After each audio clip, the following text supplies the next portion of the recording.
One. Good afternoon, dear audience. On behalf of Conflict and Resilience Research Institute, Canada, I welcome you all to today's webinar episode number 8.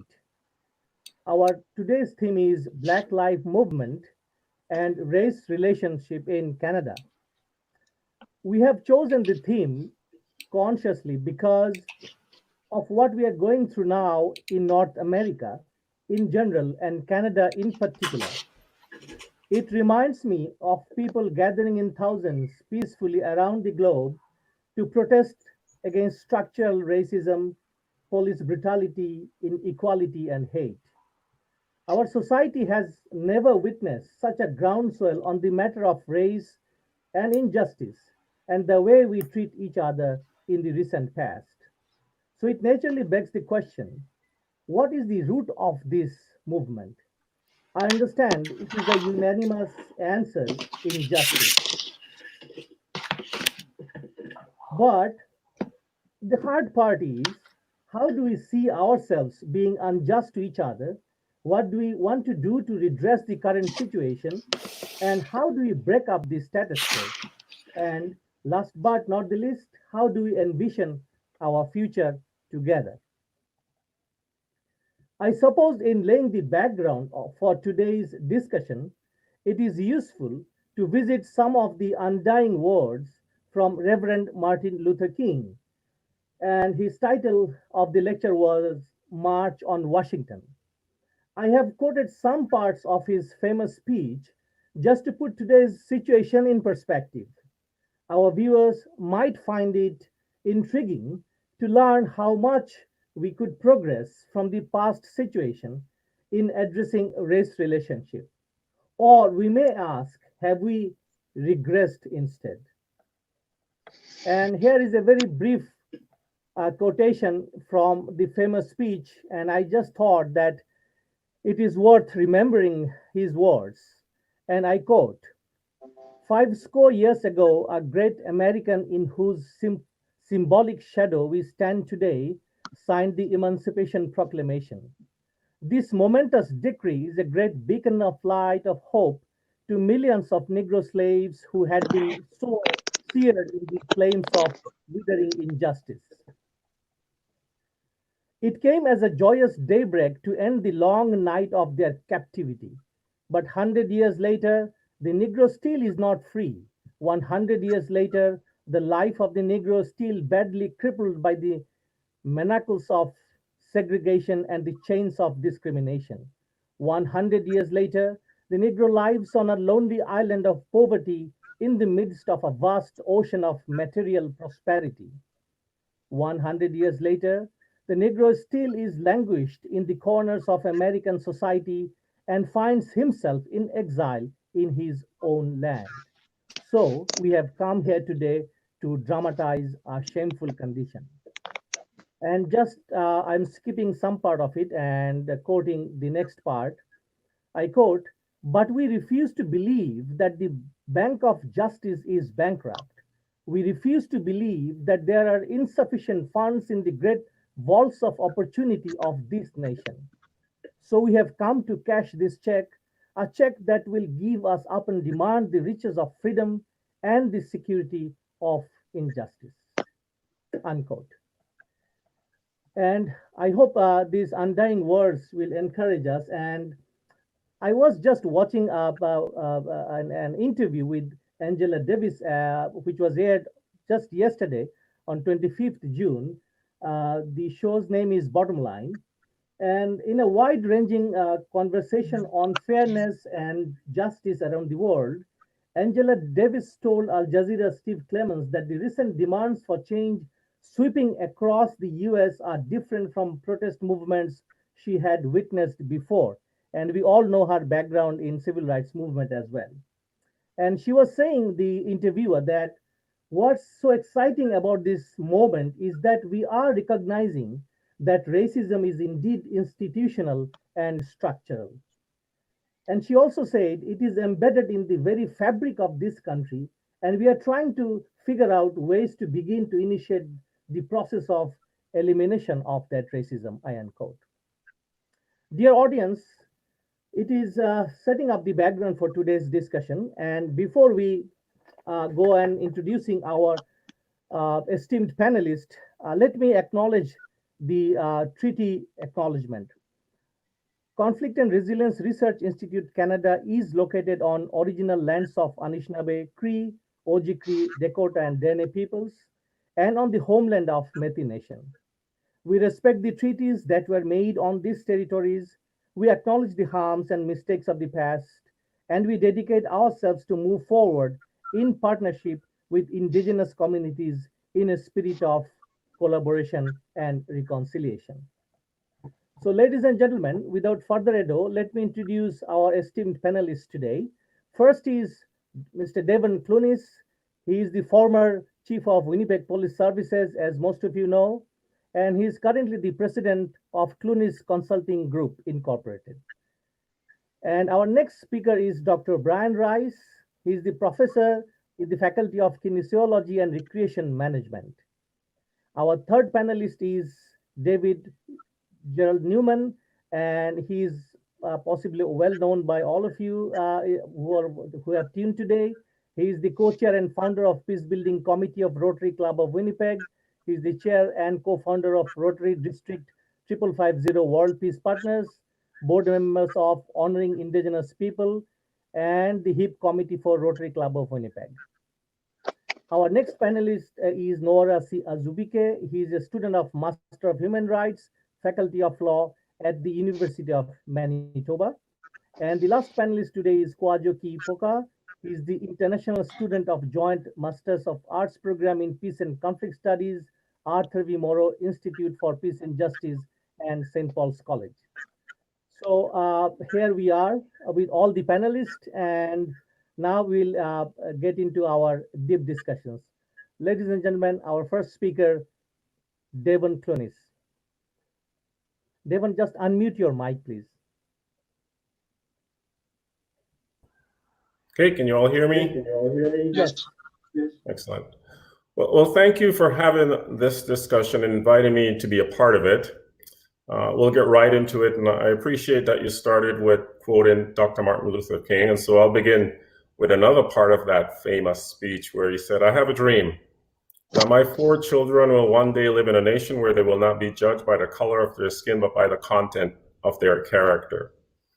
And I think all of us can appreciate the tone, the meaning, what he was actually calling us to strive to achieve. Remember, not color of skin, but the content of their character. So when this most recent issue erupted, the killing of George Floyd, and we saw the reaction right across North America, right across the entire globe. I can tell you, as I watched that video, I was just deeply impacted. First, as a person of color, really just seeing myself in that place. I spent a significant amount of time both living, traveling, and working in the US. I do consulting work across Canada and the United States.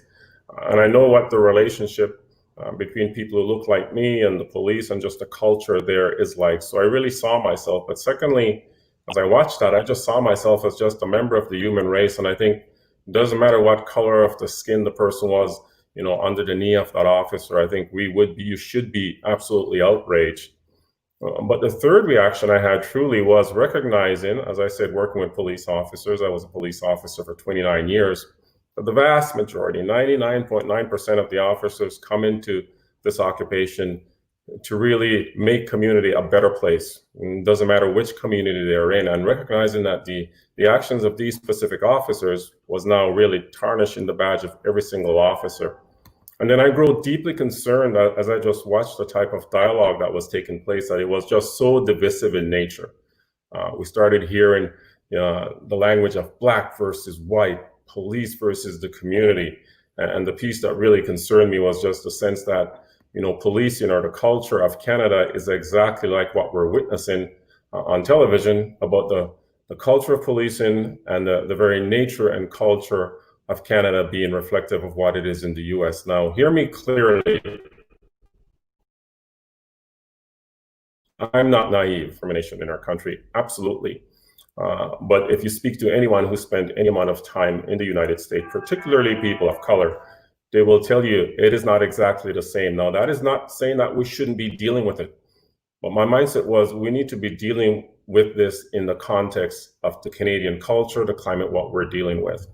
When I arrived in this country in 1975, I came to Winnipeg that was not very diverse. I remember my first day in a classroom and seeing I was the only person of color. My first year was incredibly challenging, and I failed grade 6, and there were 2 teachers, both Caucasian teachers. One was saying, that little boy is not very smart. Let's just put him in a class for slow learners. And I just knew if that was the direction, I wouldn't be here talking with you today. But one teacher said, no, Devon, you come to school an hour early. I will be here and I will help you. She didn't look like me, but she devoted her time to helping me. I can tell you throughout all my teenage years, all my coaches, not a single one looked like me, but they devoted a significant amount of time to ensuring that I had everything I needed to flourish. At the time, I had never seen a Black police officer in the city of Winnipeg, but I remember thinking as a teenager, I wanted to do something to build that cultural bridge. And the reason I ended up going into policing was because there was a Caucasian police officer who invited me to apply for the police service. And I thought by applying to the police service, yeah, that would be a way for me to show people who look like me that no, let's not feed the stereotype, the negativity that we saw constantly portrayed in popular media, but also to say to the greater masses, hey, just because you're coming from a certain background doesn't mean that you have to fit. You don't have to always be the person in the back of the cruiser car. So I was very proud when I became a member of the Winnipeg Police Service, one of the first Black police officers. And with the dialogue that I'm hearing oftentimes that the policing institution is inherently racist, I can tell you that as a police officer, one of the first Black police officers in the city of Winnipeg, I did not experience any overt racism within the institution. Now, again, I am not naive to say to you that you don't have discrimination or racism in police and institution. But as one of the very first Black individuals in the police service in Winnipeg, you would think that it would just be very obvious, very in my face that nobody wanted me here. Well, over the course of my career, I had the opportunity to rise up the ranks and became the first Black chief of police in Canadian history. And I often say to people, if, and again, I know people may have regional or national experiences, but I'm speaking specifically about the city of Winnipeg. If it was this inherently racist place, there is no way one of the very first Black police officers would have risen up through that incredibly systemically racist organization and become chief. I am not that exceptional. What I'm saying to you is because of the entire support I have from the entire community. And throughout my time in the city, I can say that culturally, it's been incredibly supportive in terms of that diverse nature. I remember starting a mentorship program at a downtown inner city high school. And initially we said it was primarily for newcomer children. Well, all the children wanted to come. And I can tell you that we welcome everyone into that. And how many grown adults have I met over the course of the years of all different ethnic makeup who are reminding us of that incredible impact that mentorship program had on them. The kids weren't looking for anyone who particularly looked like them. They were looking for people who truly cared about them. And this reminds me when I go back to Miss Hannah. I didn't see Miss Hannah as being a white teacher. I just saw someone who truly cared for me. So the discussion that we're having now, I think is an important one to have, but I am very concerned about the manner in which it's taken place, that it's actually starting to erode a little bit of the cultural fabric of what we have here in our country, in North America, and globally. I think these are issues that must and should be addressed, but I'm concerned whether or not we're addressing them in a constructive fashion. When I look at the results of some of the riots in the United States, I said, you know, it's important that people be heard, but when I see people tearing down their own communities, I know people try to tell me, well, you have to understand where the anger is coming from. Well, then I'll take you right back to Martin Luther King, because I do believe race relations were much more difficult in his time. And how did he respond? What did he ask us to do? And I really don't believe we're responding in the spirit of Dr. Martin Luther King, if that is who we like to quote so often. So I think we have to recognize something. The only way forward, the future is together.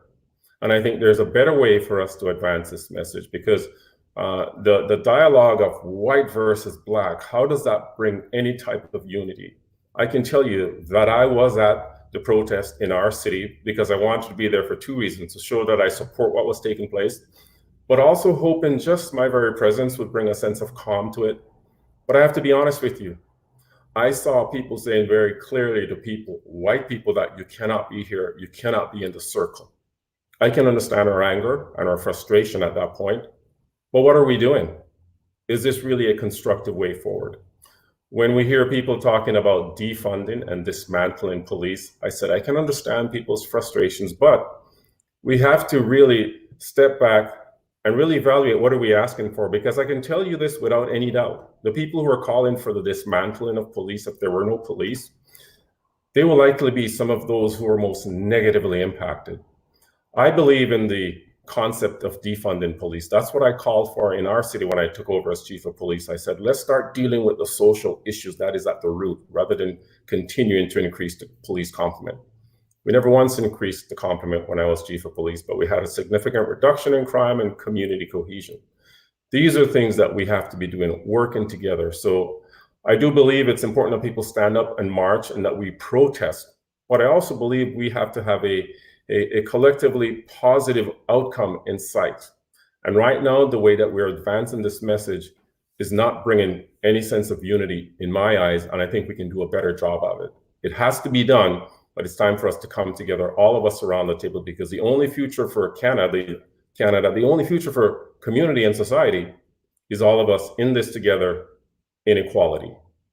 Thank you very much. Those are my opening comments. Thank you, Devon, for your brilliant piece. And we gather from your discussion about the divisive wars and divisive politics that are being played in our society now. Thank you very much once again for joining us. Now we'll move to our second panelist, Dr. Brian Rice. Floor is yours, Doctor. Okay. Segos Kanagoga, Brian Ujets, Satagaridaga. My name is Brian Rice. Just wishing you all peace and wellness, this time. I'll take it a little bit from a historical context and then bring it into the present, more of a kind of a family issue. One thing we have to understand, whether we live in Winnipeg or we live in Ontario, or we live in Quebec or any of these places, we have to understand that for 10,000 years, the only people that were here were the Indigenous peoples. And the name Canada comes from my language. It means our village.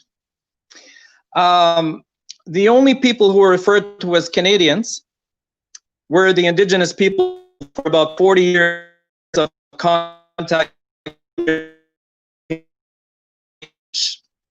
And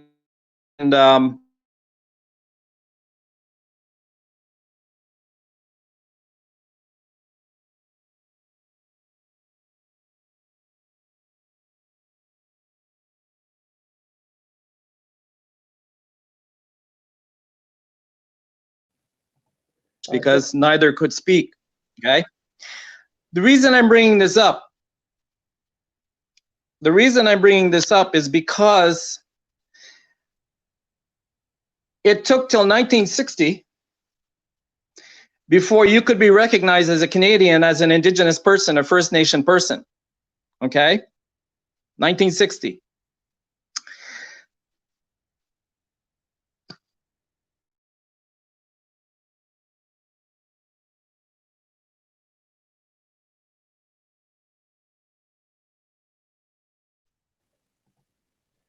Okay, Brian, I don't know if everybody heard that. Okay. No, can you repeat? Yeah, it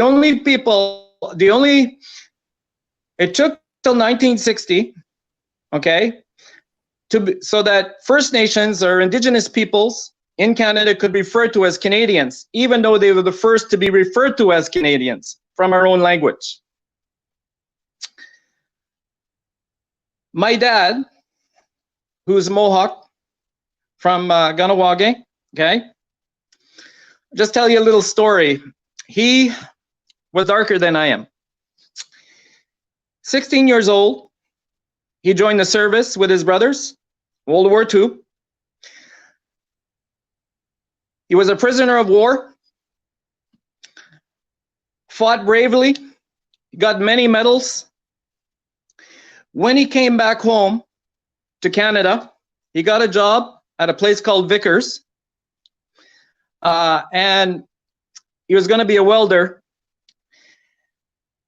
And they kept calling him Le Sauvage, the savage. My dad told my mom, I can't take it any longer.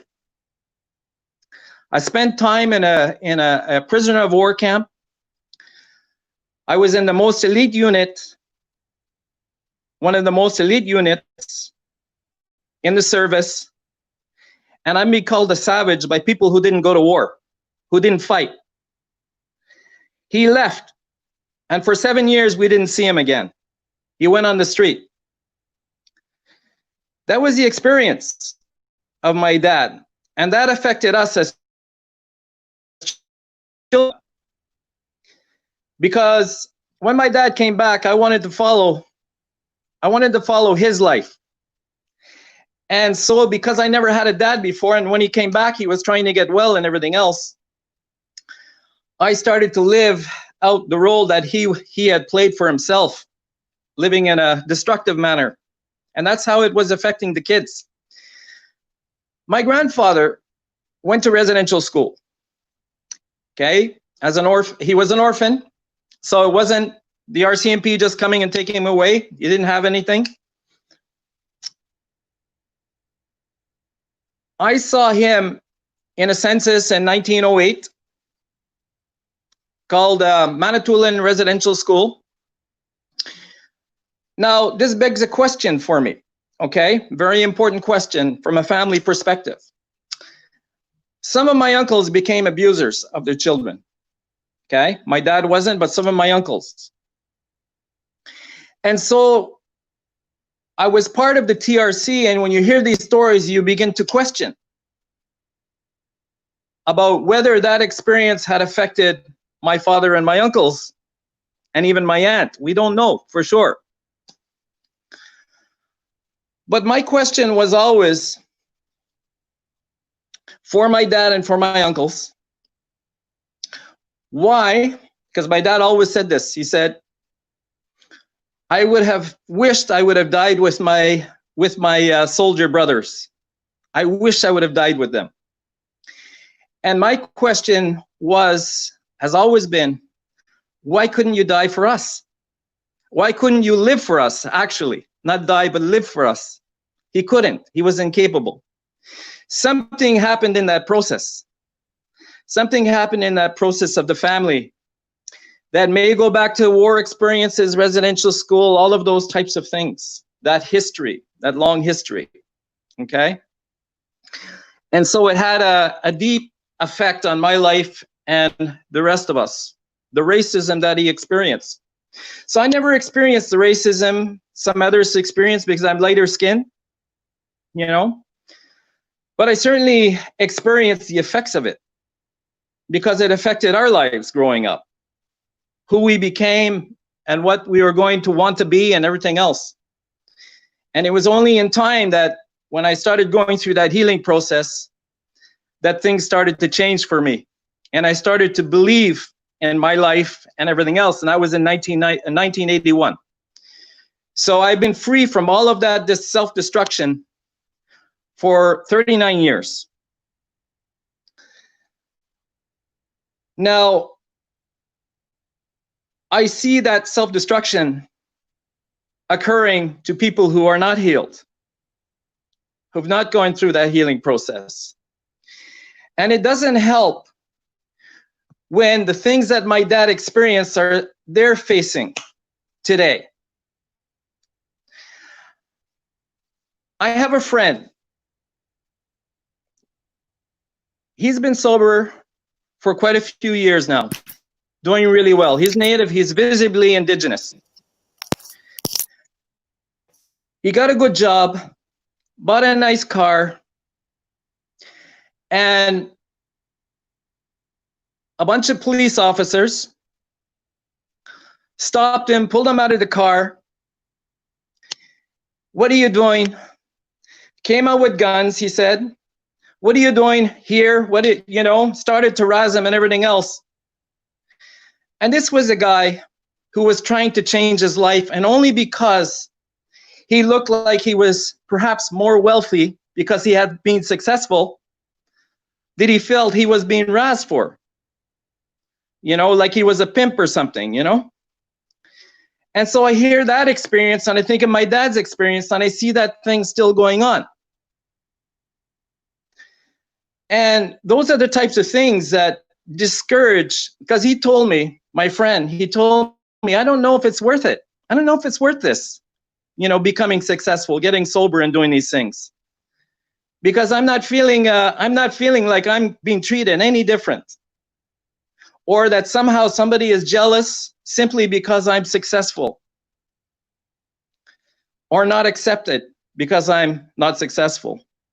So it's just an experience, a couple of experiences that I wanted to share about my family and also some friends. It doesn't happen to everybody. But I want to make 3 points, okay?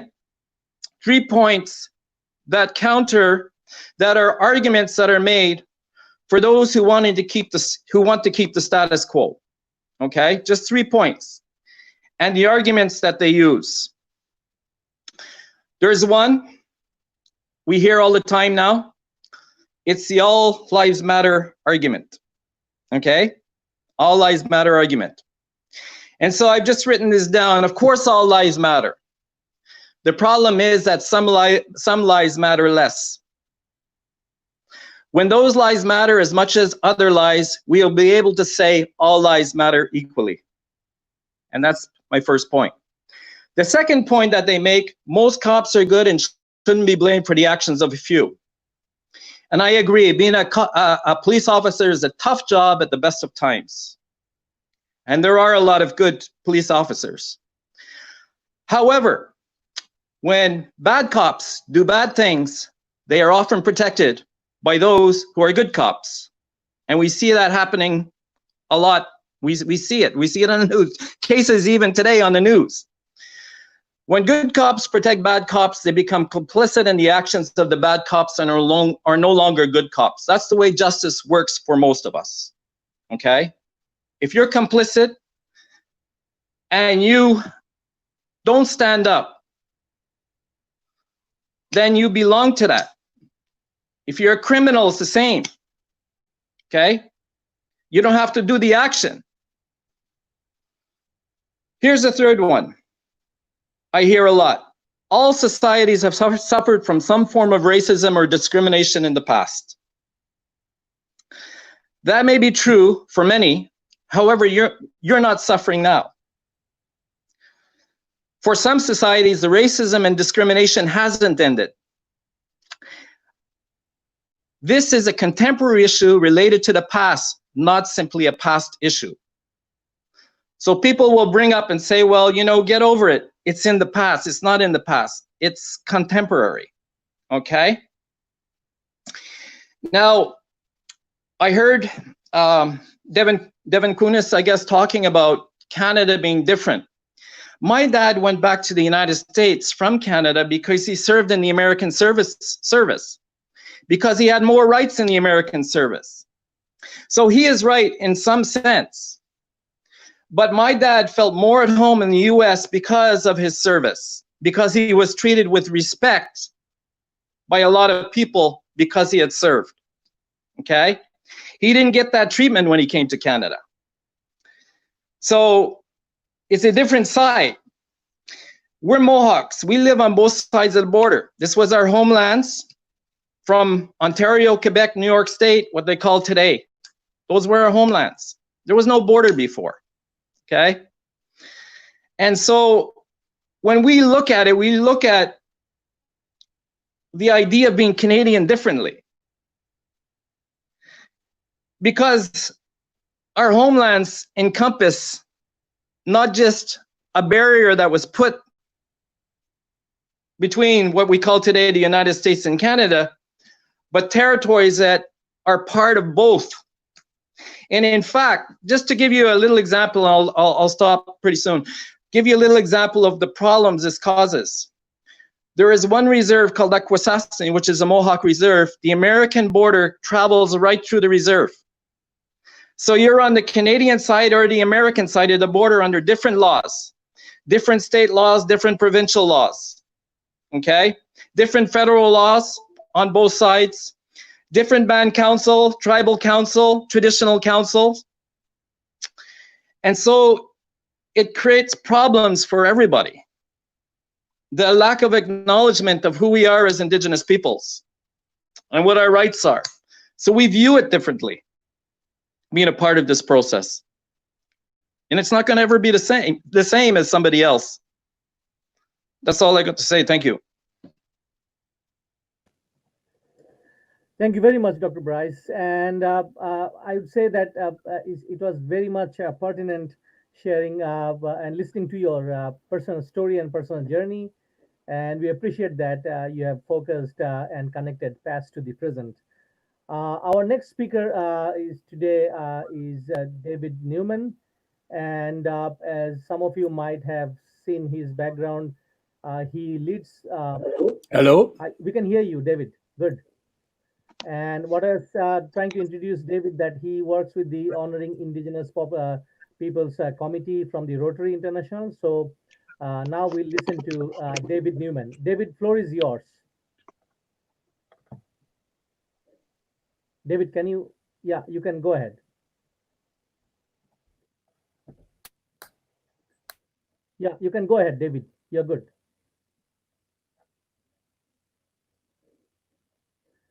David, unmute your mic. Yeah, just unmute.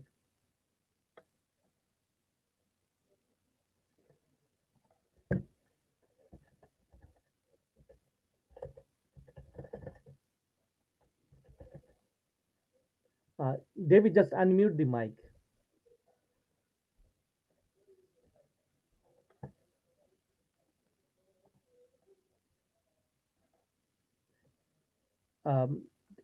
David, just unmute the mic. Yeah, you're good. Hello? We can hear you now. Go ahead. My name's David Newman, and I'm a white, privileged person for multiple generations. And I just wanted to talk a bit about it was like for 50 of those years, very briefly. I grew up in a suburban community after living in an apartment block in downtown Winnipeg while my father was fighting overseas. And when he returned, he bought his first home in a community in Winnipeg, a new suburb. And many veterans bought homes in this little community, which was Wildwood Park in Fort Garry. And we grew up with other white kids, other white Protestant kids for the most part. We went to elementary school, middle school, and high school in that community. We shopped in the local store. We used their gas station. We used their bowling alley. We socialized with one another. We would not even identify other races or cultures. It was a very narrow but very safe, very nurturing, we thought, and loving upbringing. Our schools were supposedly quality schools. They were all public schools we went to. I went to university after grade 11. I was able to make that choice. And I went to a college, which happened to be an Anglican college, St. John's College in Winnipeg. I then went around to identify what it was I was and what I wanted to be. I came back after what I call my sabbatical and decided that I wanted to make the world a better place. And I had a great sense that one does this through personal development, mind development, spiritual development, and certainly emotional maturity and stability, and physical wellness. So I was a very focused, determined person trying to be the best that I could be. I read widely, far outside the books that I was supposed to read to pass my grades. And I identified the aspirations of morality in a better world, but I didn't see much of it in practice. So I felt a real distance. I thought there might be some answer in terms of faiths and faith development. However, my experience with faith was that it was driven by doctrine and stories, which I had difficulty believing. So I felt very much an outsider, an outlier, and that I was wrong and everybody else was right. It wasn't really until after I 27 years and was 50 years of age that I'd earned a good living, had 3 wonderful children, I've been gifted by 2 wonderful spouses in my lifetime. The establishment as a lawyer in private practice,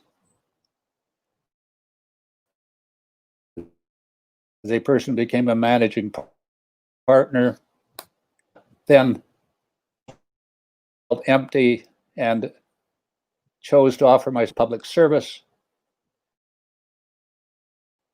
when I was invited to put my ideas to change the world into practice, supported by a premier at the time that wanted economic stewardship, sustainable development, and social justice over long term. Came out of public life.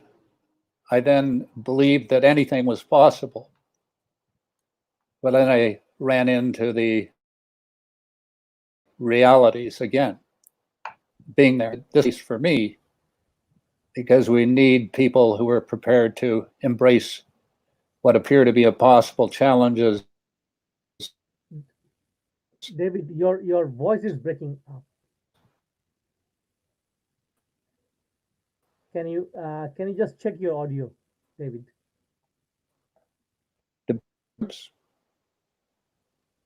I learned from the public education system, from K to 12, and from universities. I learned lots about empires and the British Empire and the French Empire and that kind of history, but I didn't learn much about discrimination against and disempowerment of Black people and First Nations people and other Indigenous people, and the oppressed of all kinds, of women, disabled people, and even children, and many others. I could make a long list. There was not a total sense of equality or inclusion. Justice was not there for everybody. So I then rolled up my sleeves and said, I'm going to fix this. And my Indigenous knowledge keepers, friends, when I approached them and said, here's the plan, here's the Aboriginal value added, here's the plan. I won't go into the long story, but the short story is I was told that I was the one that needed the fixing.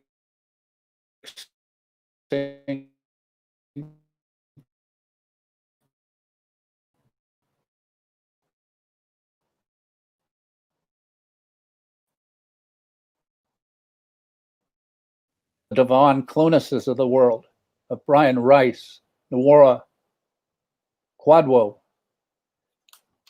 Dave Kershane Jr., Martin Luther King, Gandhi. I had to totally put on a different understanding. I had to put on a new set of glasses to see things differently. I had to unlearn things that I'd learned. And even in the popular sense, of course, Hollywood movies and cowboys and Indians that we played didn't help very much in a positive development. So I've concluded that the root causes of the reality that we're all equal, we all bring our different life experiences. We all bring into an amazing mosaic, into a global human family, which is an amazing reality of challenge for all of us. We have globally get along with each other. Then we have no future, because what man's and women's have created. And I'll give the credit to the men for being the evil creators of weapons that can destroy the human race or life-giving elements of our planet.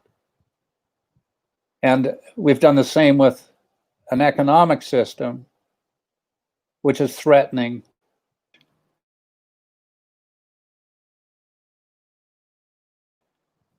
I've also seen, of course, the failures and what's happening with mass migrations and people that have no states, homeless people in that sense. They're stateless people as well. And refugee failures of sovereign state, failures of their communities, failures of their leadership, failures of their people. So in Canada, our failure doesn't mean we're any more or less virtuous than anybody else, but we perpetrated genocide, and we simply, through arrogance and ignorance, thought we were better. That was I'm talking about the white and wealth. So we did those things here, and we did it for the creation of this country. David, your voice is breaking. It happened, of course, in the United States of America. It's happened in many countries in the world. So we have an amazing, enormous the others who I'm sure have amazing stories to tell and don't want to hear anything more about white privilege, but they probably welcome the support of allies like me and many others in the cause of trying to achieve social, economic, and the broadest sense of justice in North America. Thank you. Thank you very much. And we just apologize for voice breaking up, possibly due to some technical difficulties that we can't manage at this point in time. So thank you very much, David, for sharing your reflection. And we have learned from the past always, and that was a fascinating discussion. So now I welcome our next panelist, Nwora Azubike, and the floor is yours. Unmute the mic, please, Nwora.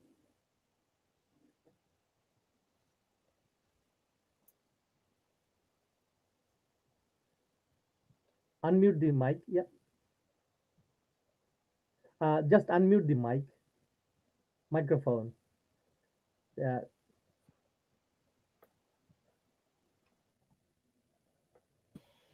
Can you hear me? You're good now. Thank you, Dr. Ahmed, for giving me the opportunity, and also extend my regards and greetings to my fellow panelists. And we're here today to talk about this, would I say, rather uncomfortable topic, but very important, actually. My name is Nwora Azubike. I will be asked, like in Canada, where are you originally from? Sometimes, where are you originally from, even though you're a Canadian citizen? So I'm originally from Nigeria, but I'm also a Canadian citizen. I'm doing my master's degree program at University of Manitoba here. And I want to begin by sharing an experience one would have, you don't really know that your skin, or you're a black man growing up in Africa until you leave Africa and begin to travel the world. So the first rude shock, I would say, I had in my life was when I traveled to South Africa, Cape Town, where I lived for a while before coming to Canada. My parents were teachers, well educated, and they were trained by the colonials. As you know, Nigeria is a British colony. So, was a British colony. So, and I was never given a forewarning that going to, we would say, in the white man's country, you're going to have to deal with certain things that you don't deal with at home when you're back in Africa. So you can imagine such an irreversible shock that would be for a young man living in the country for the first time, going to, as with all the excitement, hoping to be accepted, hoping that everything would be the same on the other side of the greener pasture. When you go with all your dreams, everything will crash on arrival because you have to have maybe culture shock. And this is part of the culture shock. So I want to leave it at that. And then I want to begin by looking at the root cause of racism, or rather structural racism. So I was listening to the director of human rights at the New York headquarters, Mr. Craig McCabe. I was listening to his interview a few days ago, and he began by answering the question, what made a police officer think he can effectively torture a black man to death in broad daylight in the glare of cell phone cameras? And his simple answer and short was structural racism. And that's what the clamor is all about today. Racial equality as opposed to racial inequality. And that's the focus. And the challenge is how to undo this structural racism. And to ask if it is a reality is no longer the question, because it is, considering the effects it has on the lives of African Americans and the black people all over the world. Because when we talk about what the black race is experiencing, people tend to focus on South Africa, Canada, and probably North America as the case study. But then it is all over the world, both in China, both in Europe. I think the black race is at the bottom of the food chain. And you begin to ask yourself, why is it like that? I mean, when the black people were taking slavery from Africa, and that's the whole, because of this transatlantic slavery, what kind of hate went with that particular exodus or migration, forced migration?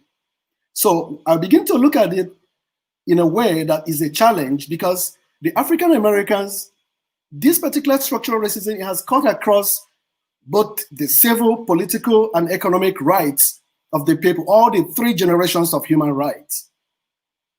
And it didn't just start with George Floyd. It started when the civil rights movement, we know about Rosa Parks, Martin Luther King, like Devon said from the beginning, I have a dream speech and all that. So it's only when George Floyd spoke through the voice of many people, I can't breathe. Probably it has come to the point that the generality of the Black race can no longer breathe about these issues. And it's an interesting thing that the first call I got when the protest was going on was from a female Caucasian classmate. It wasn't even a Black person. Everybody is getting involved because people can no longer deal with it. It's a social movement right now. Everybody has come to the point to say this has to stop. And people tend to say sometimes it's an American problem. It's not a Canadian thing. But that's not true. And when people talk about it, they said these are Black people complaining about anti-Black racism. They're attention-seeking people. They're just being radical and they're looking for attention. But again, being Black in Canada and live the experience can feel deflated and paralyzing and also oppressive. And the Black communities sigh heavily while silently bearing their unrecognized truths and expressing themselves in frustrated ways. It is important to know that systemic evil operates through exploitation of people. While going to school in Niagara Falls, I went to Niagara College. I took, it's called Police Foundation, but my own section was Protection, Security, and Investigation, PSI. That would be Canada Border Services. So I had a professor, he came into the class one day and said, "Oh, stand, sit." And when we sat down, he said, "Everybody stretch out your hand." And he goes, "Cross your finger and lock your fingers like this, like the way I've done now." And he said, "What thumb do you have on top?" I want every one of us, the panelists, to do this now. Like, what thumb do you have on top? If you have the right, I have the right. Not all of us might have the right. Maybe some will have left. And that's what happened in the class. Some Caucasians had right, even while some Black had right on top.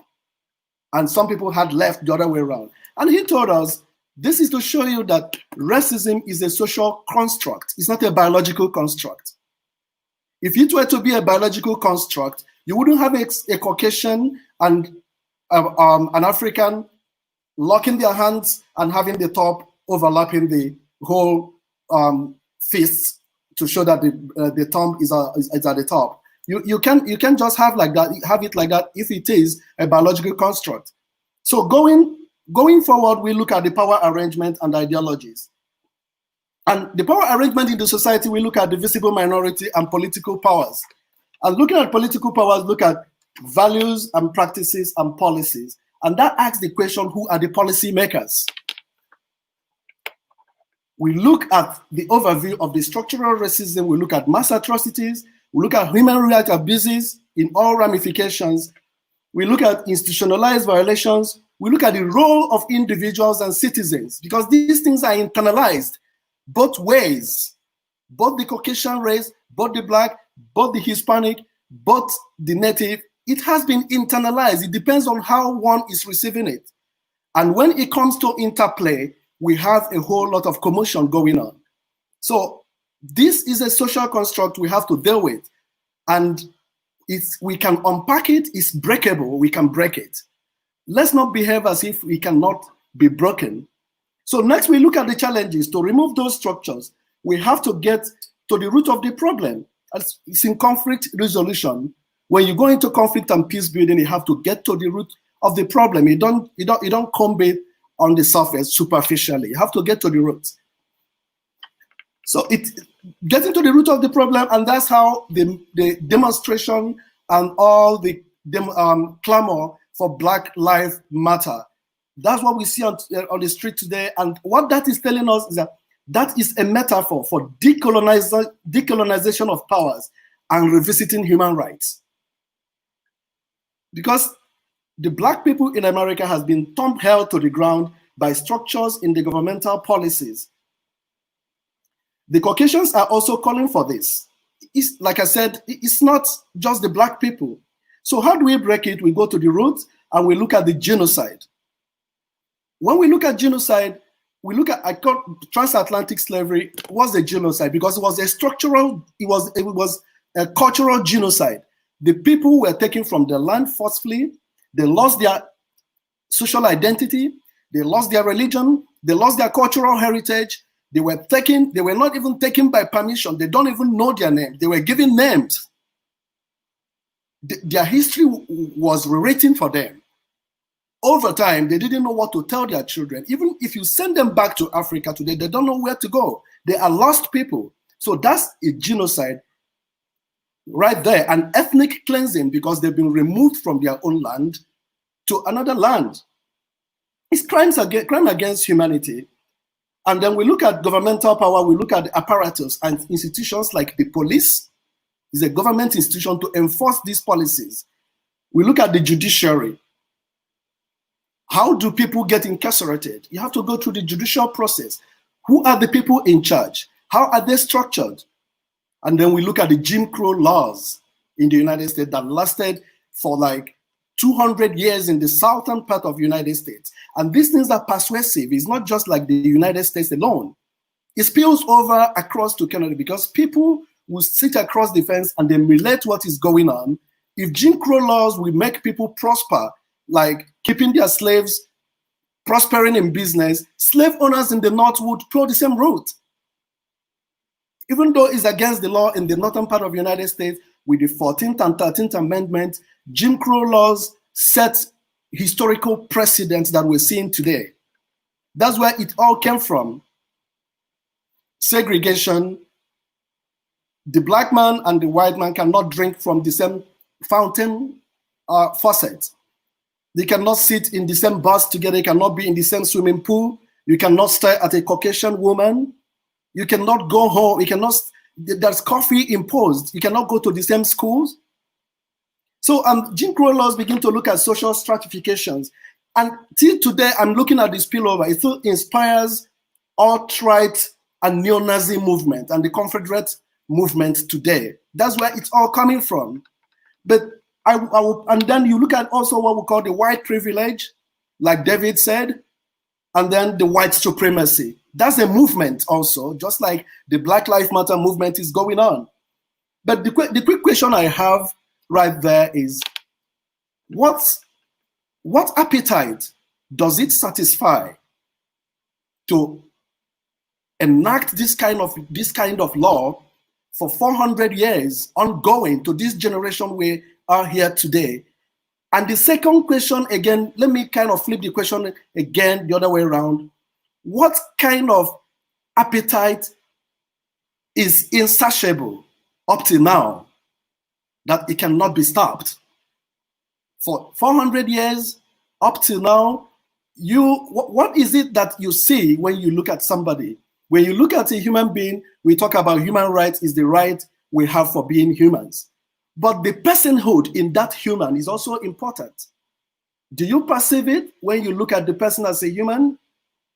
So we look at the role of the media also, because the media is also an instrument of the government. It's also structural. The media, the way the media actually sensitizes the audience of the violence and crime and the statistics and the public fear of crime also all comes from media. Media has a way of informing people and affecting their belief system, framing narratives and propagating stereotypes. And who funds the media and who filters the news? We hear what the government wants us to hear. It goes through several filters before it's like Brian said, bad cop, good cop. And when it happens, what do you hear? Thank God to cell phone cameras today. You can imagine when we don't have smartphone, what could have happened? The incident of George Floyd could have gone unnoticed if it were going to be covered by the media. So we look at the defamation and bias also coming from media. And then I have this particular example. We know about the historical shooting in Norway sometime, and we know also about the shooting in New Zealand. But you will never hear, oh, this is a white person's problem. But had it been maybe is a Muslim, everybody will target is an ISIS problem. Or maybe is a black person, oh, they're gun runners. These are stereotypes. So when do we look beyond that blackness and begin to see the person behind that color. For example, when we talk about people with disability, we don't call them disabled people anymore. We put the person first. We say the person with disability. So, but when it comes to black person, so it destroys and it causes a lot of disillusion. You don't even see the person anymore. You don't even give the person a chance to kind of wriggle out from that blackness and prove himself and say, hey, this is what I am differently. So when a black person does something negative, the entire black community takes blame. But if the same black person does something positive, that suddenly regains the humanity and their rights to be viewed as individual. Just all of a sudden. So what I'm saying is that the media sensitizes and influences the way people reason and believe things. And then again, I ask, why do we think blackness is the most important thing to emphasize about someone's misdemeanor, someone's felony? Why is the black person, why is that blackness the most important thing to emphasize? And why do we perhaps offer blackness as an exemplary, as an explanatory factor when we kind of try to give the narrative? So we look at the facts in Canada. These are coming from Toronto Star series, Race and Policing, and it's kind of reporting from the crime series from Toronto Star newspaper. It says that black males living in Toronto are 3 times more likely to be corded and killed by police no matter where they live. And police stop residents more frequently in the neighborhood that are largely populated by people of color. And not only are racialized people considered a greater crime threat, they also face greater surveillance. And studies have also shown that racial disparities in income, health status, services, civic, and participation in labor market. And employment and income disparities persist for racialized people in Toronto and Canada, regardless of education. And you have a situation where people of color come from all walks of life, not only the first generation Canadians. Canada run a model. In fact, I look at multiculturalism as a law in Canada. It's not a kind of a program or a model, it's a law. So multiculturalism, when Pierre Trudeau enacted that law to bring culture together, and when people have come to Canada, you see that people coming from all walks of life, you see medical doctors, lawyers, and engineers, they cannot work in Canada because they don't have quote unquote Canadian experience. And they're driving taxis, and they're people of color, and they are overqualified, willing and available to work and pay taxes. The effect of these inequalities in the labor market is that racialized Canadians are 3 times more likely to live in poverty than other Canadians. And looking at other race relations, let's take a look at the Aboriginal community. How about the fact that 1 in 5 Aboriginals live in poverty and an untold number live without basic necessities such as clean water and electricity? And when we talk about systemic racism, we begin to point fingers to countries, to elsewhere like United States, and we begin to say, oh no, it's not a Canadian thing. So the dream of racism-free society is still rather elusive, and those who think Canada is post-racial may wish to review the recently released report from the United Nations Committee on the Elimination of Racial Discrimination, looking at Canada's compliance with the international law on racial equality. 1, there are growing socio-economic gaps among ethnic groups, racial profiling, particularly of African Canadians by police. Secondly, the committee also noticed overrepresentation of Aboriginals and African Canadians in the prison population and the discrimination they face generally in the criminal justice system. And the UN report highlights violence and other issues facing Aboriginal women. Recently, it has been called genocide. We all know that today. But these are wounds. These are things that people are not sure of. Because when you begin to implement changes structurally, you begin to make people believe you. People will have to come out in the society. People will have to say, oh, okay, maybe this is not fake, this is for real. But when we sit back and say, oh, these things does not exist, just like Craig McCabe said, social movement comes from the grassroots to the top. It doesn't come from the top to the grassroots.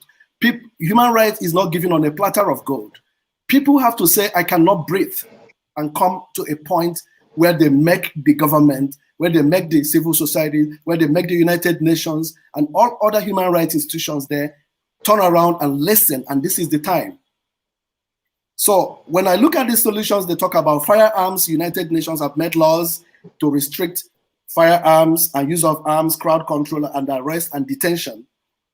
So we're looking at a situation, like Devon said, defunding the police. But then there's also the alternative model where we can have community policing. We create something they call deterrence. I was taught that in Niagara College while taking police foundation. Deterrence, when you see the police car moving around the neighborhood, it's just showing you the police present. It's not that, oh, we're going to shoot people at random, but then when you see the police, or maybe you see an officer reading newspaper in his pro car, you know that there's police there. So when we begin to get the grassroots communities to help the police to get this policing done from the grassroots, it will kind of abet the situations and reduce it will reduce the overuse of prison and prosecutions. So, and when we look at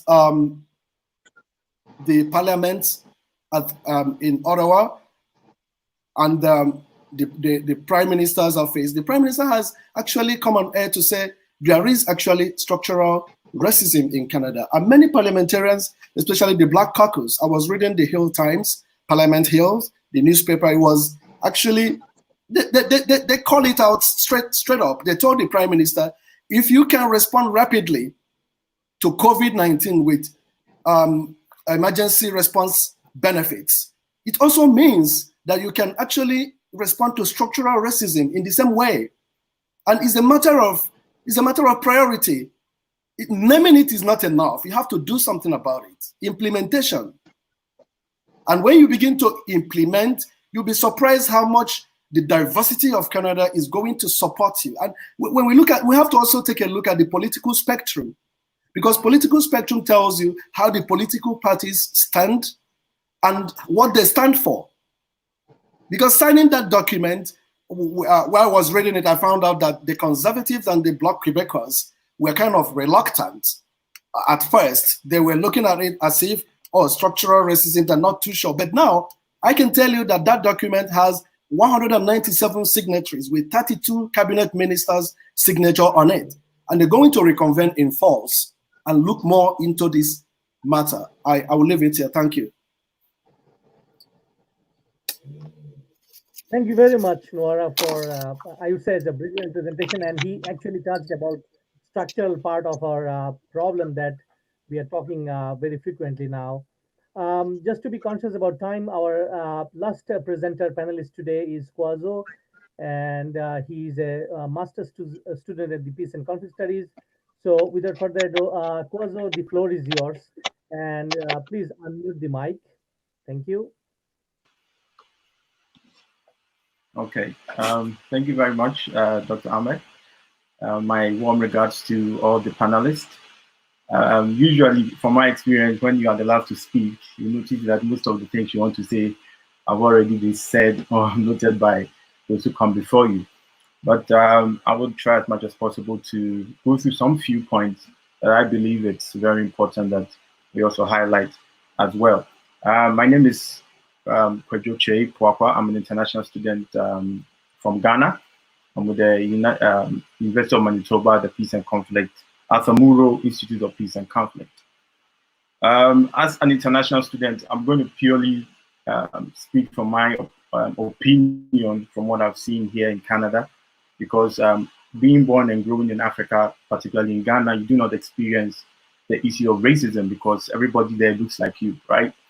But so sometimes when you're back home or in Africa, you hear some of these stories in the States, in abroad, about how Black people are oppressed and how Black people are being treated.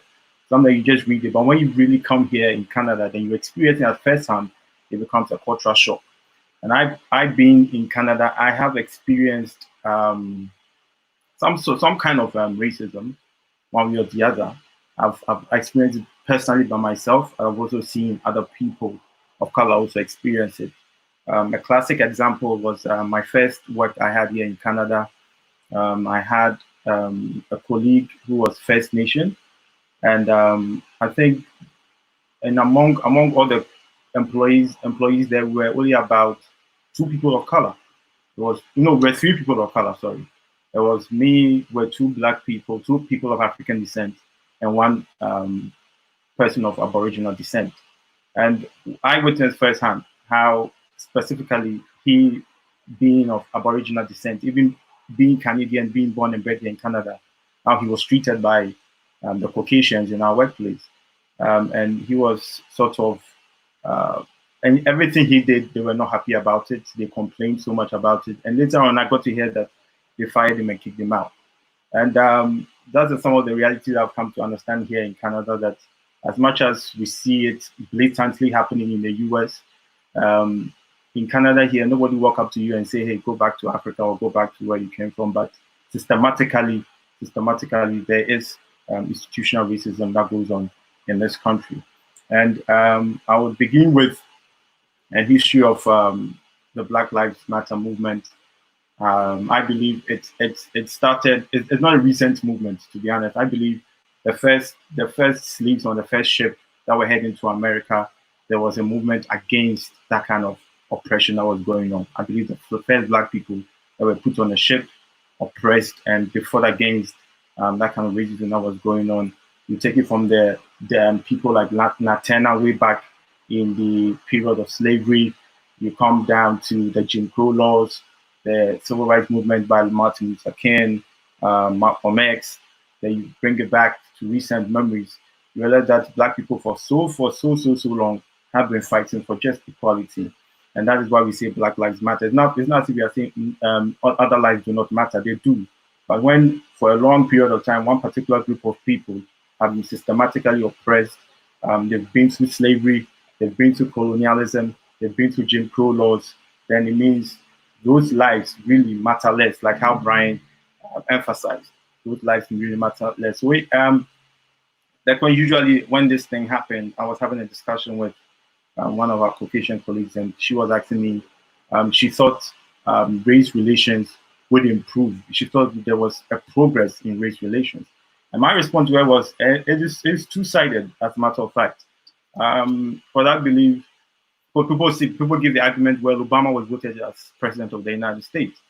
As much as Obama was voted as president of the United States, that was a cultural improvement, because then people came to recognize Obama not because of his color, but because of his achievements. So culturally, he was accepted.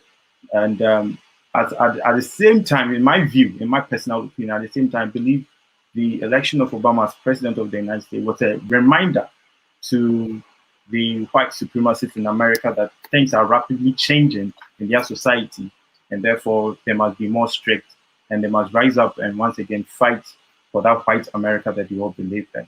So it is a two-sided sword when you talk about the issue of progress. In one view, well, America has been bold enough to vote for a Black president. Today in America, there are a lot of Black successful people in all aspects of their society, in business, in entertainment, so on and so forth. I believe Martin Luther King never imagined in his wildest dream that a Black man could have been voted president of America, but we witnessed that.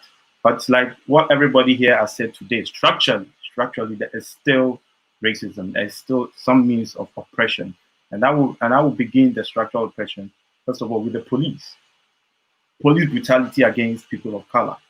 And it seems, and it's not something that is only evident in America, but also in Canada here has Nwora gave the statistics in Toronto.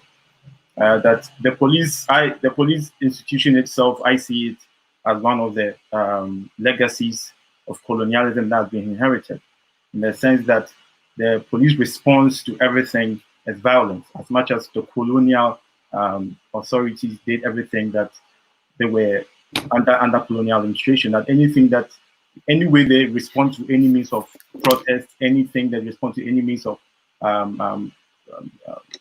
movement was through violence, was through the stick, was through coming down hard on the people. And I think that was one of the things that countries have inherited from colonialism, and the police force is one of those institutions that have inherited those kind of things.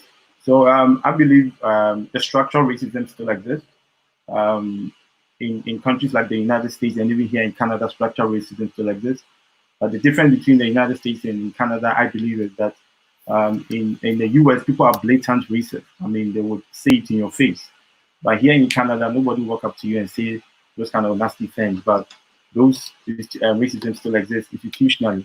So, for instance, me being of African descent, when you are applying for a job, I remember when I came to Canada first, and I was applying for a job. The moment you get a phone call, they call you, and you pick the phone. The moment they notice your accent is different, your accent is not Canadian, then it means you are disqualified from. I mean, they're not going to tell you they're going to disqualify you because of the accent, but you know that you are going to be disqualified because you look at the job and what they are requiring, and you are even overqualified. And I'm not the only person here. So many international students, so many people from different parts of the country, different parts of the world who come to Canada, right? And they are overqualified because they've had great education in their home countries. But the moment they arrive here in Canada, it seems their education in their home countries do not matter again, because it is not Canadian, quote unquote, it's not white education, it's not Canadian enough. So therefore, you find, like what Nwora said, you go to places and you find that most people from other countries are doing low-paid jobs. They are doing their jobs at the very bottom of the ladder. And I've witnessed it at first hand. All the jobs I've had, to be honest, all the jobs I've had, you mostly notice that the people are either of African descent, of Asian descent. Hardly would you notice, or hardly would you see Caucasians in that kind of field, in that field of work. And you speak to people you work with who are from Asian and Africa. And some of these people are graduate students, some of these people are PhD students who are very qualified to have very good jobs, but because they are not Canadian, because they are not Caucasian, they are not given that opportunity to have that kind of work. And it is very interesting and very ironic because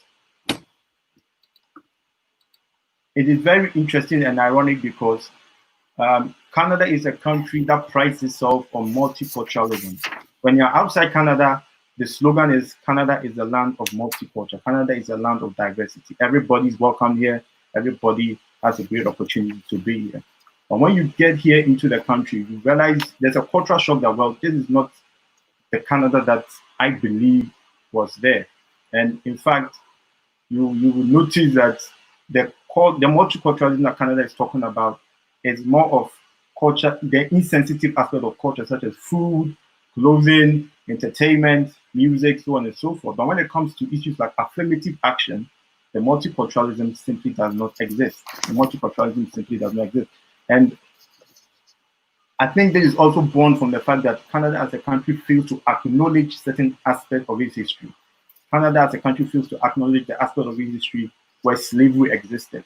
Canada as a country fails to acknowledge that aspect of its history where segregation existed. That's why I was very happy when David noted that some of these things he never learned them in school because they are not taught in school. So therefore, the state itself is refusing to acknowledge the fact that these kind of institutions, this kind of racism have existed in our history.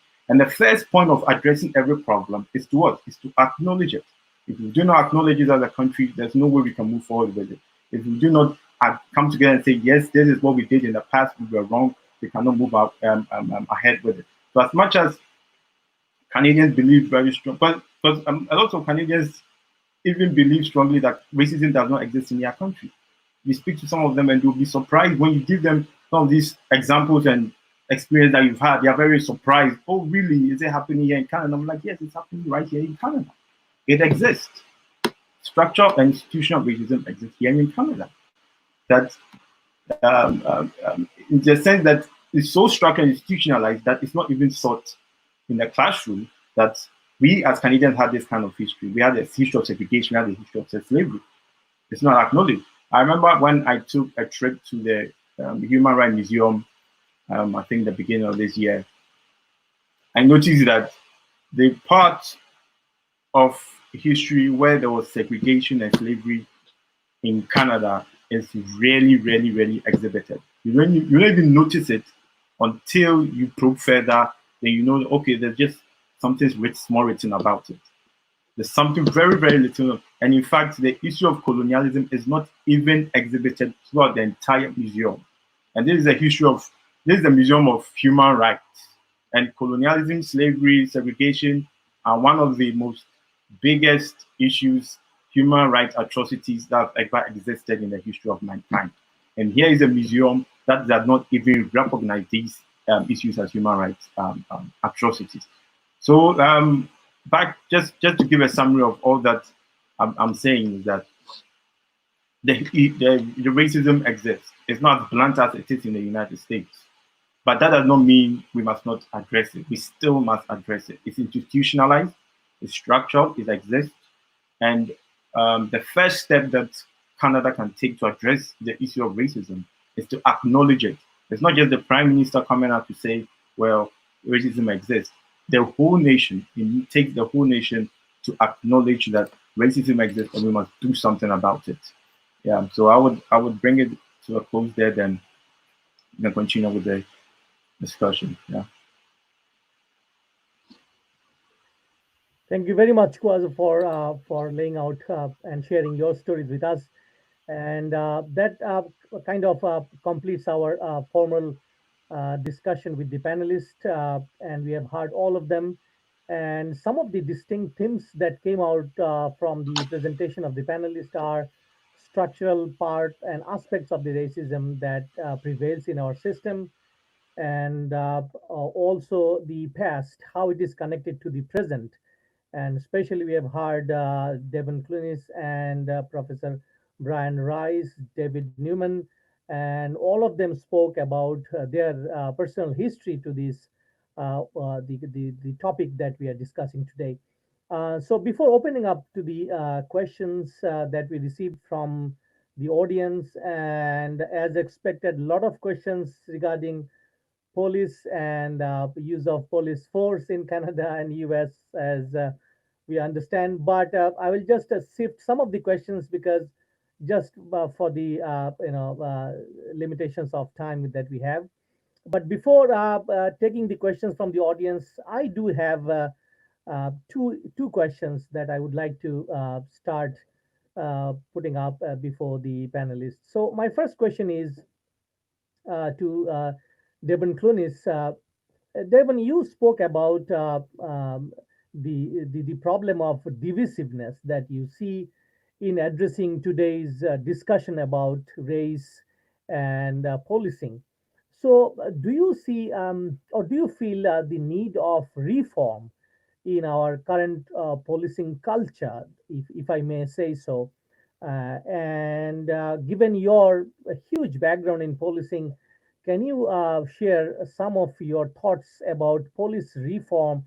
And if you think that that is what we need at some point in time, how do you see it is happening? And so once Devon answers, then I will put up the second question. Devon, kindly unmute the mic. Yes, thank you.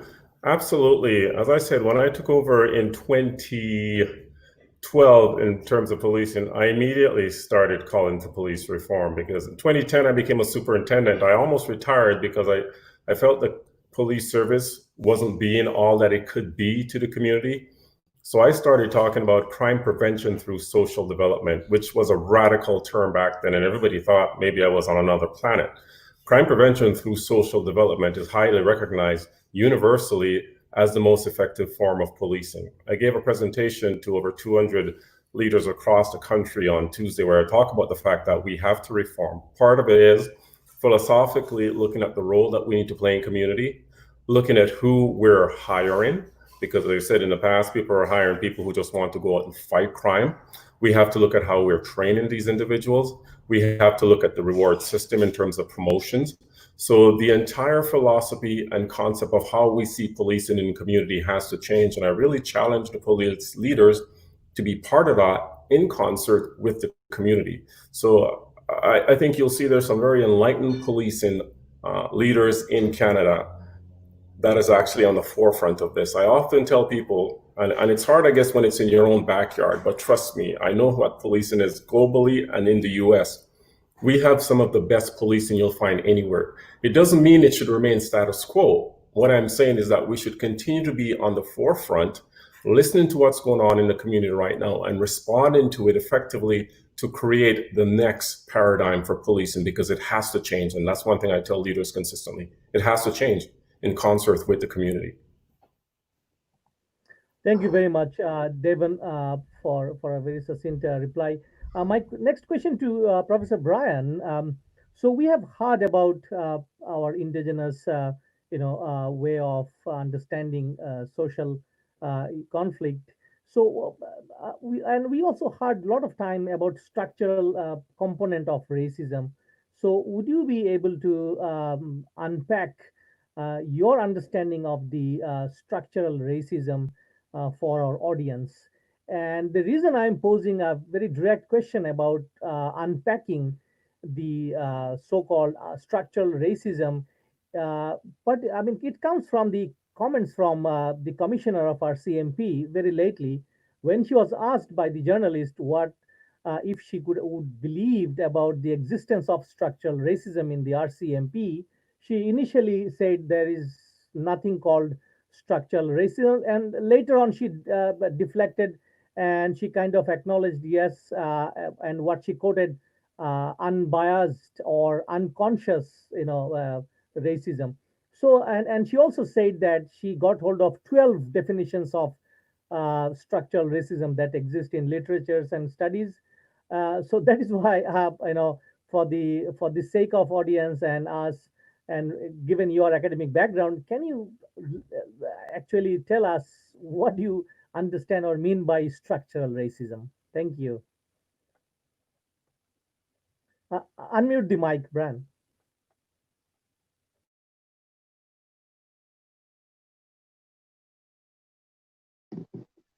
Yes, I think I'm there now. Well, yeah, I mean, we have to look at, right from the very beginning, if you want to say, of contact to the development of Canada as a country. The policies even before 1867 were rooted to basically dispossess Indigenous people of their lands. And eventually, as Canada evolved, to dispossess Indigenous people of their cultures, their languages, their traditions, and everything else. And this was policy. It's policy that goes back, beginning really around the 1840s, 1850s or so, even before Canada, like I said, became a country, because Indigenous people, at least in the East, because the West hadn't, nobody had been out here really that much, at that time. In the East, it was perceived that Indigenous people were no longer needed to be part of the conflicts between the United States as it was evolving out of British North America into its own country, and this British North America developing into Canada. So the questions were what to do with the Indigenous people who basically have most of the land. And so one of the first acts that take place are the Protection Acts. And the Protection Acts began in the 1850s, and they went on right to contemporary times. And that was the Crown, or the governing bodies, believing that it utilized the idea that it needed to protect Indigenous people from themselves, because Indigenous people were incapable, if characters came along who were perhaps not reputable, if you want to say, they may try and steal the land from Indigenous people. So they put themselves as the protectorates over Indigenous people, okay, over the lands without the consent of Indigenous people. And what happened was, what they were really doing was saying, basically, as protectorates, we are basically the ones who are owning your land. Even in the early times, into contemporary times, indigenous people were not allowed to own property. Okay, that only changed in more recent times. And in fact, your lands were considered to be crown lands. We still use that terminology, crown lands, you know, but it didn't belong to the crown. It was crown lands according to the crown even before treaties were made, because they had already built the border, divided the border between the United States and what would become British North America, even before they made treaties with people who were living out west, indigenous peoples. There are so many policies. I mean, there are policies concerning women, your own heritage. Up to 1985, for instance, policy was, of course, and you know, a lot of us older ones know this, only changed in 1985. If you were an indigenous woman, you married a white man, you became white. If you're a white woman, you married an indigenous man, you became indigenous. What that was in the beginning, it was a disincentive for white women to marry indigenous men because they would lose their Canadian status, because indigenous people weren't Canadians till 1960. But what it was to integrate and ensure that indigenous mixed peoples in particular would not have to be on the rolls. So the government, once they created the reserves and everything else, they wouldn't have to basically support the indigenous half-breeds, if you want to call them. Okay, so all of these things over the years accumulate. And I always tell my students this, a very important thing. We have to understand something about Canada itself, because people don't understand this today, Canadians in particular, okay, general Canadian population.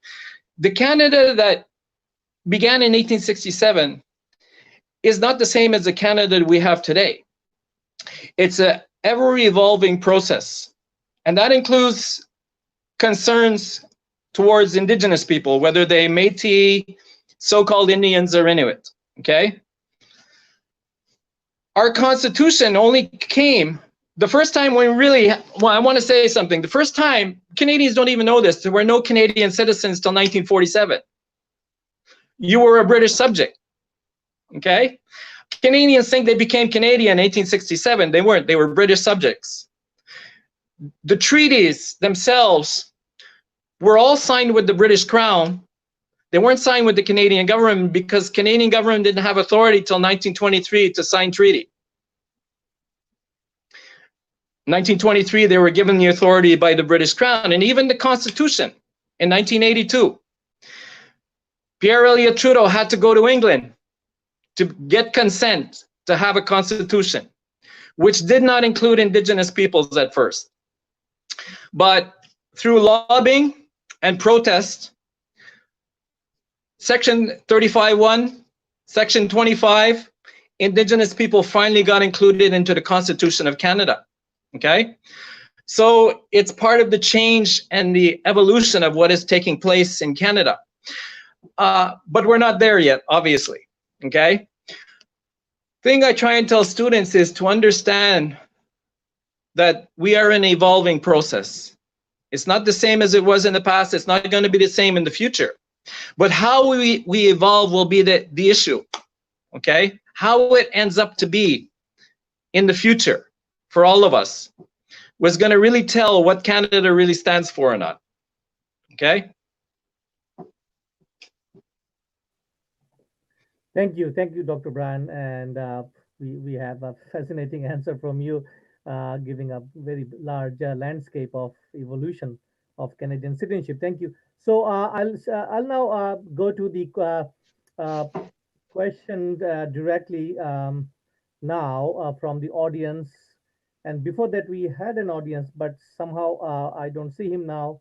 I wanted to add him to our discussion. Nonetheless, the first question comes for, I think it's for Devon Clunis, and the question is here in the screen so that our audience also have an idea about the question itself. Yeah, whenever you are ready, Devon.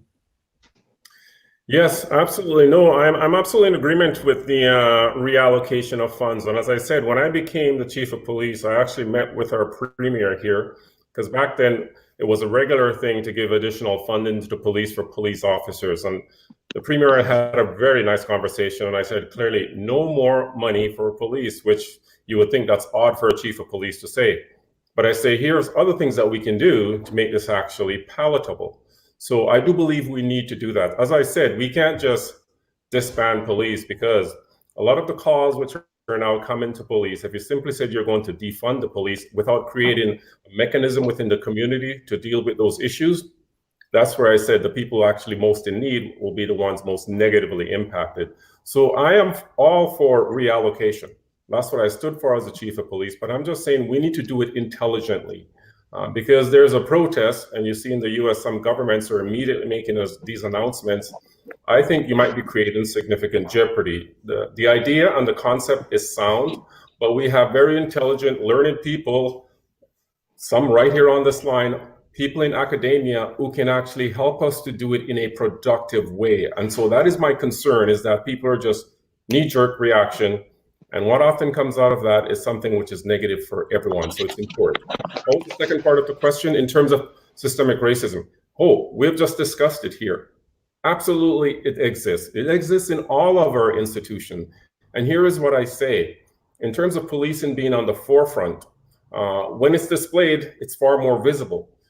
I say that what we're witnessing is something which is systemic throughout our communities, throughout society, and I want us to try to address it holistically. Sometimes I think people think if we just fix the police, then all these issues will go away. When somebody acts discriminatory, let's say in education or in the medical field or any other field, it is not as visible.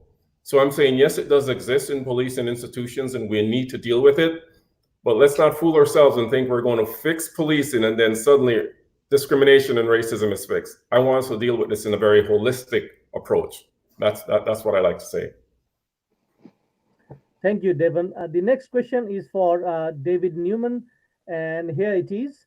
And I just wanted to add one part with this question, because what we have learned from the director IRCOM in one of the episodes, she spoke about the closure of the Canadian border for the refugees due to COVID-19 cases. So how, David, you see that we are going to improve, or let's say, develop our race relationship in light of the current situation? That's a very interesting question.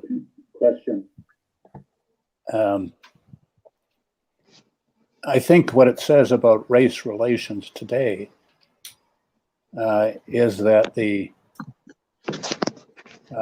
identification with a sovereign state, nationality, and patriotism is out of date and failed. And the fact that people within societies, which should be nurturing their potential and having them flourish, and having sound infrastructures that allow positive peace to happen, and people to be safe, is not working. And we have not satisfactory intervention, legitimate ways of correcting those situations without violence. We don't even have an international law dealing with those kinds of internal violations of human rights, basically founded in the Universal Declaration, but multiple conventions after that, and in treaties and so forth. We don't have an effective enforceable means to deal with these issues. So what is appears to be a racial problem is really a failed state problem. These people have to find homes in urgent situations en masse and it creates fear in other sovereign nations, which have their own challenges, and because of that failed state, have a moral and even human rights international obligation to grant asylum. So it is a very complex problem, but the roots, I believe, are in the product of the Treaty of Westphalia and everything that's happened since.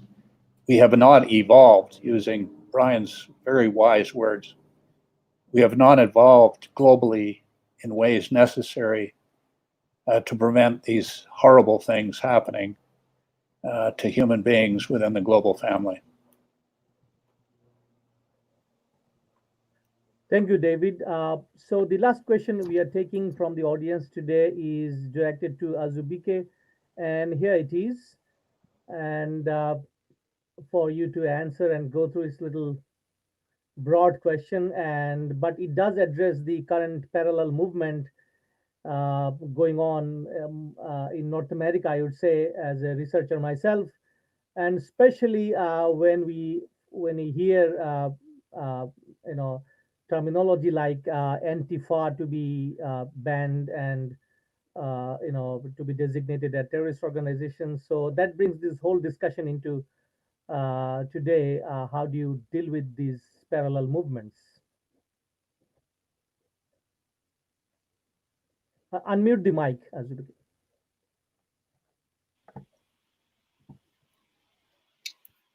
Can you hear me now? Okay. Thank you so much. First of all, when the neo-Nazi movement begin to claim that their race is under attack because of immigration, it kind of brings up a confusion, because like we said, back in the days, like 10,000 years ago, the Aboriginals are the ones living in the whole North America before Columbus discovered America. So I don't understand how other people migrating like Christopher Columbus to the same land would be a problem, trying to maybe put some people in a fear that their own race is being attacked. So it's kind of sense of entitlement that I discovered this land, it's now my land, I'm not going to share with another person. So that's what I see when I look at that question. Because when we look at multiculturalism, it tells us a different thing altogether. Multiculturalism states it clearly, inclusion. And when we have this model of inclusion, we're saying that we can make this country great together from all walks of life. I mean, North America, Canada, or United States would be boring if all Caucasians were living there alone, without people from all walks of life coming in. Like if you come out of your neighborhood tomorrow and you don't see anyone to impose Jim Crow laws on, your life will be bored. Because inclusion makes a country grow, and that's what we're talking about when we look at multiculturalism. So it's really, it doesn't really make, I wouldn't say it doesn't make sense to me when you say you cannot share. You want to live, like you migrated from Europe. That's where most of the Caucasian races came from. And then the African Americans were taking slavery, and they came from Africa. And then we have the Hispanic from the Spanish and Southern American. So it takes all sorts to make the world. I think multiculturalism is a progressive model. When alt-right movement started, like with neo-Nazi movement, they're only trying to patriate the Jim Crow laws. I can tell you this exactly. When you read history and you read about heroic achievement of your forefathers, and you hear that, oh, those kind of things are no longer existing today, some people would wish, oh, I wish I was back at that time when it was existing. These changes we're talking about, it has to take it takes a lot of getting used to. It's not going to happen immediately. And that's when I was talking about the role of individuals. What role do they have to play? When you go to schools and you see students, school children playing together, and you think that is multiculturalism, you're missing the point. That's not how to measure it. If you want to measure systemic racism, you don't measure it by looking at how children from interracial children blend up together and you think there's no racism. Go and look at the list, the data of the school, and look at the list of the suspension, students who have gone on suspension, and then go to universities. Students in the universities could be friends from different races, but I'm trying to tell you here that the individual experiences they have of that school is different, because some people are more equal than others. And that's what the CRRIC is all about today. The systemic racism, you have to break down decolonizing powers. Because let me explain how it is. Colonization happened to Black people. When we talk about immigration, how did the Caucasian come into Africa? With what visa did they come? Who gave them the visa to come to Africa? So the Africans have to talk about invasion also into we talk about scramble for Africa. So when the immigration start happening the other way around, and then you talk about Caucasian race being threatened, you talk about colonization in Africa. Today I speak English. If there were no invasion in Africa, I probably would be speaking my native language. I probably would not be a Christian. I probably would have my native way of living. But all these things were taken away. And I'm not complaining about that ancient immigration that happened without permission. And here I'm answering a question today, why immigration is threatening the life of the Caucasian alt-right movement, because they don't believe in inclusion of humans. And that begins to ask the question again, when you look at a human being, what do you see beyond the skin color of that person? What do you see beyond the color of the person's eyes? What do you see beyond the eyeballs of that person, the color of the eyes? For example, when people interact, we have to be able to separate racism from human tendencies. When people interact, there's tendency they're going to offend each other. People tend to mix this up. It does not matter. I am getting into altercation with a Caucasian person. I don't always think it's racist attack. No, because we have emotions. Emotions has no color.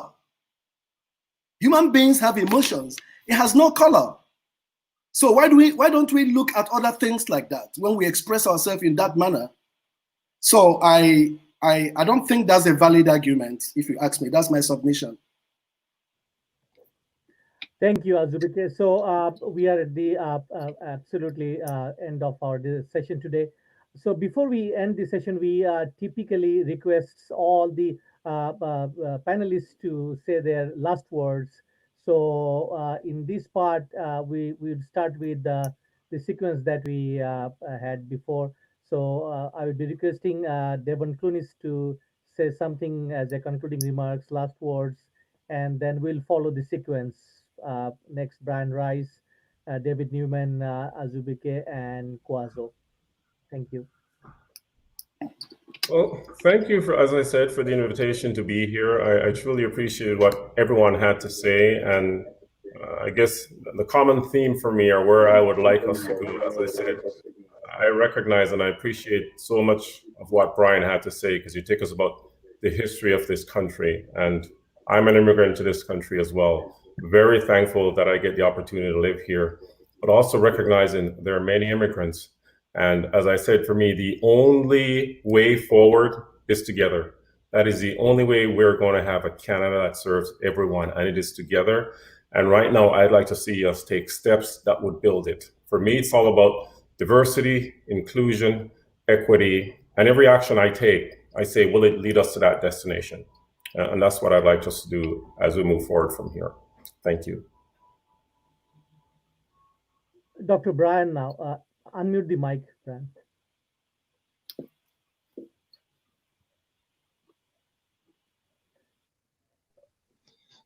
Yeah, oh, are you okay? Yeah, go ahead. Yeah, the beauty of education is, and travel, because of my education, and I've traveled all over the world. I've been to Africa a few times. I actually defended my dissertation at a conference of voodoo and Western doctors in Senegal, Africa.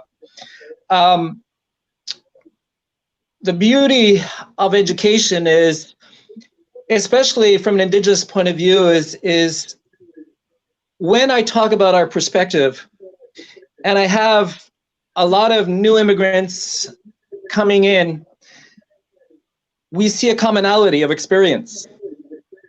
And the unfortunate thing is, in the process of immigration, they're not taught about that commonality of experience, because they learn about the French and the English and all of this other stuff, but they really don't learn about the Indigenous people. You know, when I teach non-Indigenous students, it's often a revelation to them, because it gives them a new understanding of the country that they live in, and that's what we're trying to do. We're trying to say we're sharing the land, but to share the land, you must know not only the history of 1867, but you must also know what happened before and how that influences us today. And so there is a common experience that we have that we can share. And I agree with Devon Clunis. It's that communication that will create the healing, that commonality that we all have as human beings living in this country of Canada. Thank you. David, your turn now, please. I just wanted to quote Einstein in closing. Part of what he said, a human being is part of a whole called by us universe, a part limited in time and space.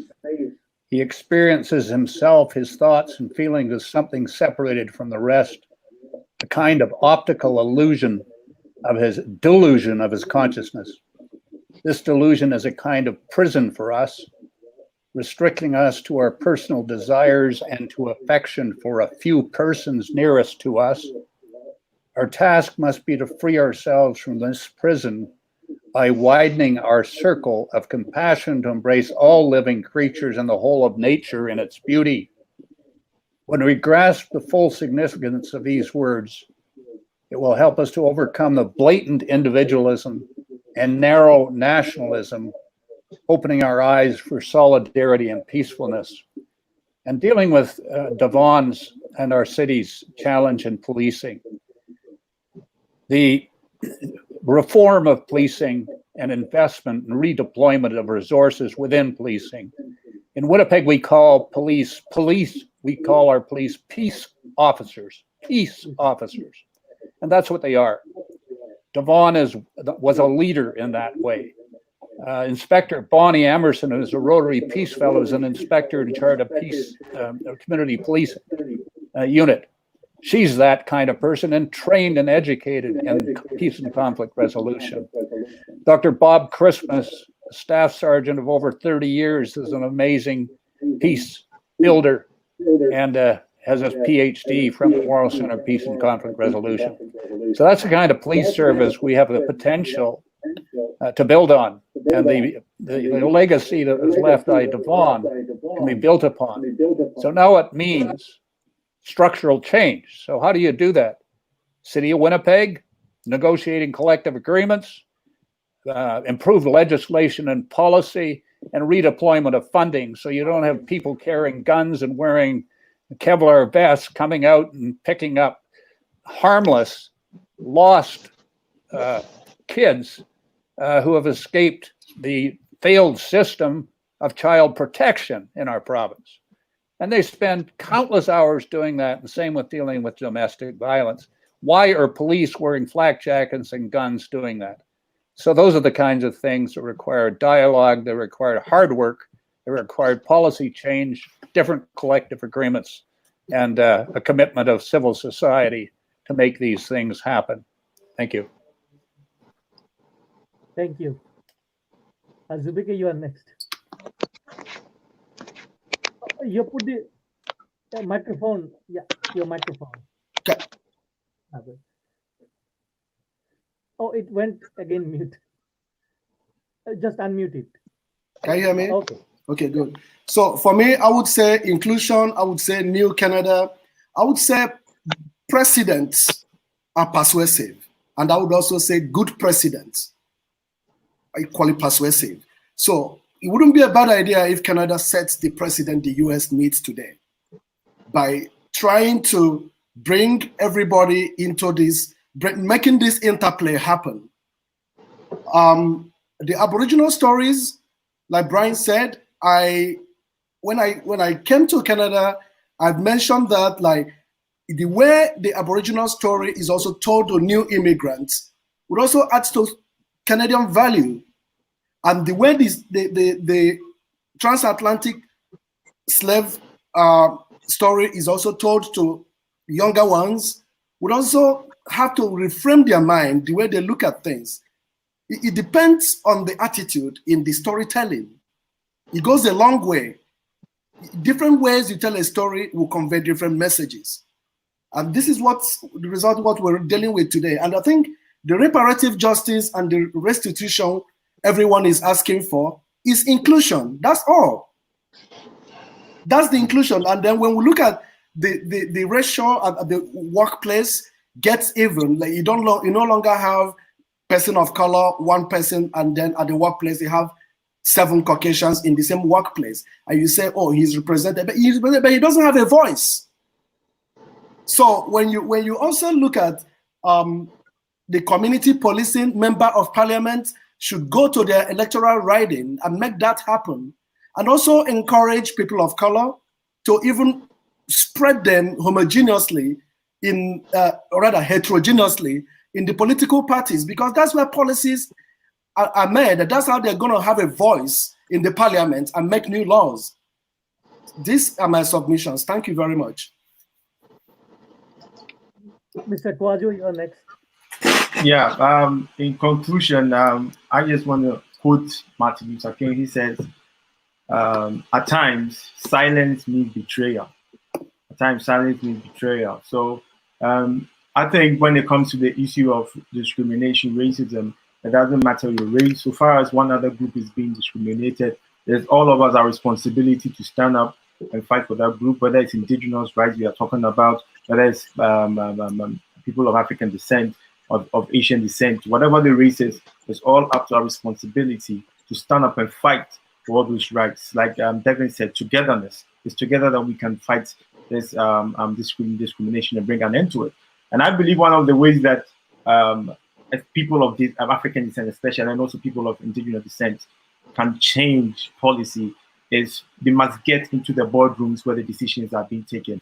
They must get into the process, the decision-making process. There must be an engagement and communication between them. We should not just leave the high officers of the land to just a group of Caucasians, and they go in there and they make policies and laws that would affect all of us no matter what.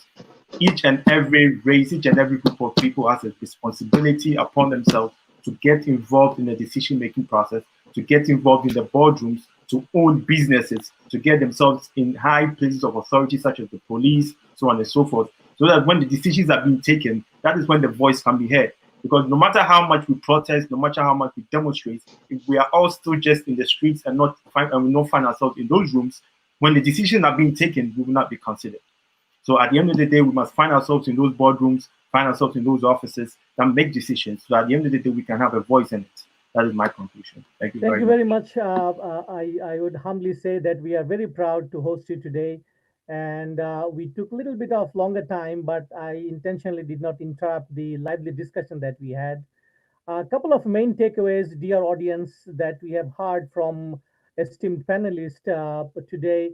First is we have to work together actually in this highly polarized and highly divisive discussion and discourse that we see and we experience today. The only way out is working together. And that also is connected with the notion that we all, dear audience, you have seen today speaking in this panel, we all are in together. We have no places to go back. Even sometimes we hear that go back, but the question or the main point is, where do I go back? So we have nowhere to go back. We have to work together, and together we'll find a solution. And Conflict and Resilience Research Institute Canada hosts such webinars just to have different voices on current social issues. And we acknowledge your deep support for participating today. Your time and your energy and your passion really encourage us to continue such a discussion. And we look forward to meeting you again. And before I leave you, as I started in the beginning, I would like to just share the last part of Martin Luther King's famous speech, and I quote, and it has a very deep philosophical, materials embedded in it, and I just wanted to share with the audience today. And I quote now: "When we allow freedom to ring, when we let it ring from every city and every hamlet, from every state and every city, we will be able to speed up that day when all of God's children, black men and white men, Jews and Gentiles, Protestants and Catholics, will be able to join hands and sing in the words of the old Negro spiritual, free at last, free at last, great God Almighty, we are free at last." So here we end finally, and stay well, stay safe, and we'll meet again somewhere, sometimes. Good night. Take care.